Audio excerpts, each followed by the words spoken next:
ये है भाई ट्रांसपोर्ट नगर की दुनिया। गाड़ियां पे गाड़ियां खड़ी हैं।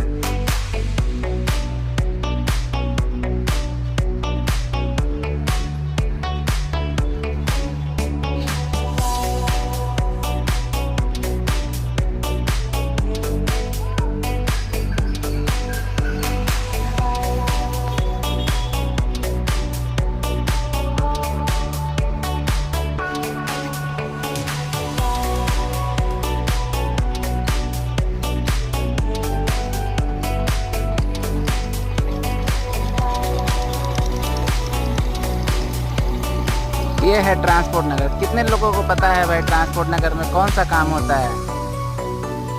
कोई हमें बताए तो वीडियो में कमेंट करें।